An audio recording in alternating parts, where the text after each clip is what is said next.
नमस्कार मंडळी. तर बघा रात्रीच्या 2 वाजलेत आणि मला एकच मच्छर बऱ्याच वेळापासून चावतोय आणि तो मला सापडत पण नाही आहे. आणि आमचे हे बघा निवांत डाराडोर झोपलेत, काही फरक पडत नाही. आणि तो एकच मच्छर मलाच चावतोय बरं का. साला एक मच्छरने मेरी नींद खराब कर दी. बघा बरोबर 2 वाजून गेलेत. आता झोपमोड तर माझी झाली आहे. तर नाईट क्रेविंग म्हणून मी रात्री जो पुलाव बनवला होता तो खाल्ला. आता झोपायला उशीर म्हटलं की उठायला उशीर. उशीर झाल्यामुळे पटकन उठले, डेटॉक्स ड्रिंक घेतलं. पहिल्यांदा माझं आवरून घेतलं. तर आता म्हटलं उशीर झाला तर जाऊ दे. निवांत चहा घेतला. मस्तपैकी आज बघा बऱ्याच दिवसातून चिमण्यांचा चिवचिवाट ऐकत चहाचा आनंद घेतला आहे मी. खरंच खूप माझी आज सकाळ तर मस्त झाली आहे. तर यांना म्हटलं आता उशीर झाला तर घरीच या जेवायला, डबा तर काही पॉसिबलच नाही आहे. तर आज म्हटलं जाऊ दे जरा निवांतच करू सगळं.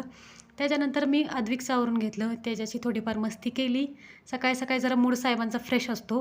त्याचं आवरून घेतलं, नंतर त्याला शाळेत पाठवलं आणि मी बाकीची कामं करायला सुरुवात केली. तर माझा ब्लॉग तुम्हाला कसा वाटला मला नक्की कमेंटमध्ये सांगा. बाय.